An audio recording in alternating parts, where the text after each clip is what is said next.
Hi friends, ಎಲ್ರಿಗೂ ನಮಸ್ಕಾರ. ನಾನಿವತ್ತು ತುಂಬಾ ರುಚಿಯಾಗಿರುವಂತಹ ಒಂದು ರೆಸಿಪಿಯನ್ನು ಮಾಡ್ತಾ ಇದ್ದೀನಿ. ಅಂದರೆ ತುಂಬ ಸಿಂಪಲ್ಲಾಗಿ, ತುಂಬ ಈಸಿಯಾಗಿ, ಹಾಗೆ ತುಂಬ ರುಚಿಯಾಗಿರುವಂತಹ ಮೊಸರನ್ನವನ್ನು ಹೇಗೆ ಮಾಡೋದು ಅನ್ನೋದನ್ನು ಹೇಳ್ತಾ ಇದ್ದೀನಿ. ಅಂದರೆ ಒಬ್ಬೊಬ್ಬರು ಒಂದೊಂದು ರೀತಿಯಾಗಿ ಮೊಸರನ್ನವನ್ನು ಮಾಡ್ತಾರೆ, ಆದರೆ ನಾನು ಮಾಡ್ತಿರುವಂತಹ ಮೊಸರನ್ನ ತುಂಬಾ ರುಚಿಯಾಗಿರುತ್ತೆ. ಒಮ್ಮೆ ಈ ರೆಸಿಪಿಯನ್ನು ನೀವು ಸಹ ಟ್ರೈ ಮಾಡಿ, ತುಂಬಾ ಇಷ್ಟಪಡ್ತೀರಾ. ಈ ರೆಸಿಪಿಯನ್ನು ಹೇಗೆ ಮಾಡೋದು ಅಂತ ಹೇಳ್ಬಿಟ್ಟು ಇಲ್ಲಿ ನೋಡ್ಕೊಳ್ಳೋಣ.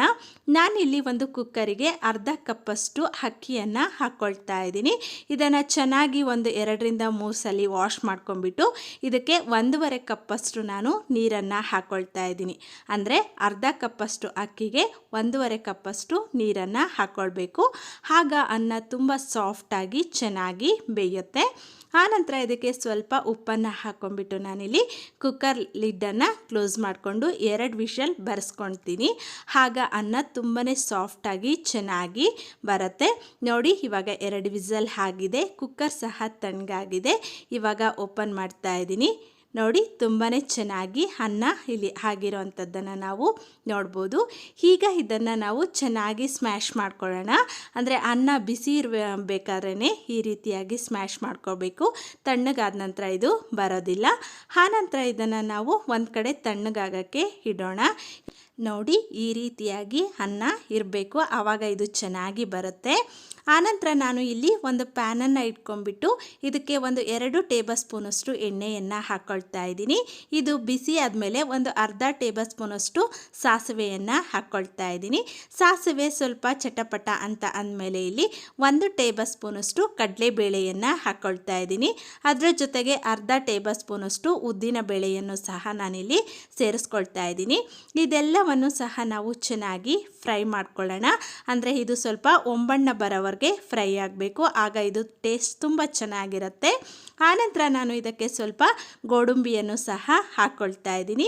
ನಿಮ್ಮ ಹತ್ರ ಗೋಡಂಬಿ ಇದ್ದರೆ ಹಾಕ್ಕೊಳ್ಳಿ, ಇಲ್ಲ ಅಂತಂದರೆ ಬೇಡ.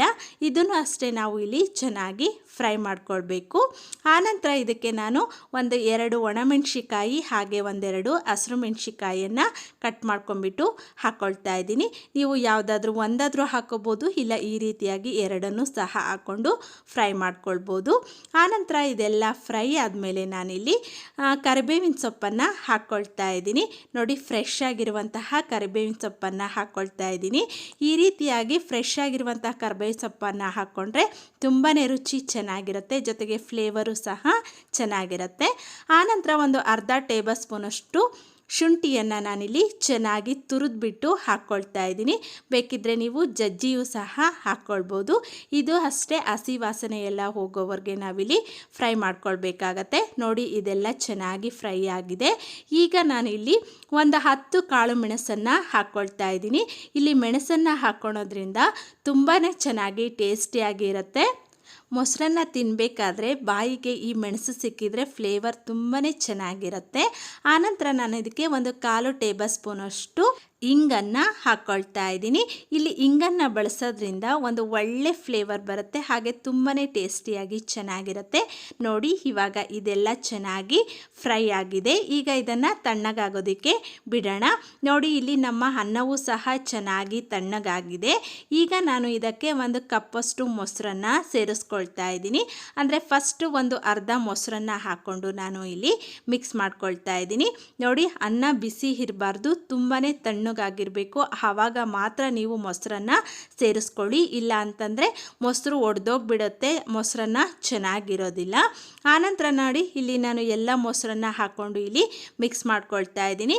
ಸುಮಾರು ಇಲ್ಲಿ 2 ಕಪ್ಪಷ್ಟು ನಮಗೆ ಮೊಸರು ಬೇಕಾಗತ್ತೆ. ಅಂದರೆ ಅರ್ಧ ಕಪ್ಪಷ್ಟು ರೈಸಿಗೆ ಇಲ್ಲಿ 2 ಕಪ್ಪಷ್ಟು ನಾವು ಮೊಸರನ್ನ ಹಾಕ್ಕೊಳ್ತಾ ಇದ್ದೀವಿ. ಆನಂತರ ಇದೆಲ್ಲವನ್ನು ಸಹ ನಾವು ತುಂಬ ಸಾಫ್ಟಾಗಿ ಚೆನ್ನಾಗಿ ಮಿಕ್ಸ್ ಮಾಡ್ಕೊಳ್ಬೇಕು. ನಂತರ ನಾನು ಇಲ್ಲಿ ಒಂದು 1/4 ಕಪ್ಪಷ್ಟು ಹಾಲನ್ನು ಹಾಕ್ಕೊಳ್ತಾ ಇದ್ದೀನಿ. ಯಾಕೆ ಅಂದರೆ ಮೊಸರನ್ನ ಜಾಸ್ತಿ ಹೊತ್ತು ಇಟ್ಟರೆ ಹುಳಿ ಬರುತ್ತೆ. ಈ ರೀತಿಯಾಗಿ ಹಾಲನ್ನು ಹಾಕ್ಕೊಂಡ್ರೆ ಯಾವಾಗಲೂ ಸಹ ಫ್ರೆಶ್ ಆಗಿರುತ್ತೆ, ಹುಳಿ ಇರೋದಿಲ್ಲ, ತುಂಬ ಚೆನ್ನಾಗಿ ಇರುತ್ತೆ. ಅದಕ್ಕೋಸ್ಕರ ನಾನಿಲ್ಲಿ ಹಾಲನ್ನು ಹಾಕ್ಕೊಳ್ತಾ ಇದ್ದೀನಿ. ಆನಂತರ ಇದೆಲ್ಲ ಮಿಕ್ಸ್ ಆದಮೇಲೆ ನಾವು ಫಸ್ಟೇ ಇಟ್ಕೊಂಡಿರುವಂತಹ ಈ ಒಗ್ಗರಣೆಯನ್ನು ನಾನಿಲ್ಲಿ ಸೇರಿಸ್ಕೊಂಡ್ಬಿಟ್ಟು ಚೆನ್ನಾಗಿ ಮಿಕ್ಸ್ ಮಾಡ್ಕೊಳ್ತಾ ಇದ್ದೀನಿ. ನೋಡಿ, ಈಗ ಎಲ್ಲದನ್ನು ಸಹ ನಾವು ಇಲ್ಲಿ ಚೆನ್ನಾಗಿ ಚೆನ್ನಾಗಿ ಮಿಕ್ಸ್ ಮಾಡ್ಕೊಳ್ಬೇಕು. ನಿಮಗೆ ಒಂದು ವೇಳೆ ಇದು ಮೊಸರನ್ನ ಗಟ್ಟಿ ಆಯಿತು ಅಂತಂದರೆ ಇನ್ನೂ ಸ್ವಲ್ಪ ಮೊಸರನ್ನ ಹಾಕ್ಕೊಳ್ಬೋದು. ಆನಂತರ ನಾನು ಇಲ್ಲಿ ಇದಕ್ಕೆ ಸ್ವಲ್ಪ ಉಪ್ಪನ್ನು ಆ್ಯಡ್ ಮಾಡ್ಕೊಳ್ತಾ ಇದ್ದೀನಿ. ಅಂದರೆ ಅನ್ನವನ್ನು ಮಾಡ್ಕೋಬೇಕಾದ್ರೂ ಸಹ ನಾವು ಉಪ್ಪನ್ನು ಹಾಕ್ಕೊಂಡಿದ್ವಿ, ಹಾಗಾಗಿ ಸ್ವಲ್ಪ ನೋಡಿ ಇಲ್ಲಿ ಉಪ್ಪನ್ನು ಸೇರಿಸ್ಕೊಳ್ಳಿ. ನೋಡಿ ನಾನು ಇವಾಗ ಎಲ್ಲ ಚೆನ್ನಾಗಿ ಮಿಕ್ಸ್ ಮಾಡ್ಕೊಳ್ತಾ ಇದ್ದೀನಿ. ತದನಂತರ ನಾನು ಇದಕ್ಕೆ ಮೇಲೆ ಸ್ವಲ್ಪ ಕೊತ್ತಂಬರಿ ಸೊಪ್ಪನ್ನು ಹಾಕ್ಕೊಳ್ತಾ ಇದ್ದೀನಿ. ಜೊತೆಗೆ ದಾಳಿಂಬೆ ಕಾಳುಗಳನ್ನು ಸಹ ನಾನು ಇಲ್ಲಿ ಹಾಕ್ಕೊಳ್ತಾ ಇದ್ದೀನಿ. ಇದರಿಂದ ಒಂದು ಒಳ್ಳೆ ಫ್ಲೇವರ್ ಬರುತ್ತೆ ಮೊಸರನ್ನಕ್ಕೆ, ಹಾಗೆ ತಿನ್ಬೇಕಾದ್ರೆ ತುಂಬಾ ಟೇಸ್ಟಿಯಾಗಿ ಚೆನ್ನಾಗಿರುತ್ತೆ. ಬೇಕಿದ್ರೆ ನೀವು ಇದಕ್ಕೆ ಸ್ವಲ್ಪ ಕ್ಯಾರೆಟನ್ನು ತುರಿದು ಸಹ ಹಾಕ್ಕೊಳ್ಬೋದು, ಅದು ಸಹ ತುಂಬಾ ಟೇಸ್ಟನ್ನು ಕೊಡುತ್ತೆ. ನೋಡಿ ಇವಾಗ ಇದನ್ನು ಚೆನ್ನಾಗಿ ಒಂದ್ಸಾರಿ ಮಿಕ್ಸ್ ಮಾಡಿಕೊಂಡ್ರೆ ನಮ್ಮ ಮೊಸರನ್ನ ರೆಡಿ ಆಗುತ್ತೆ.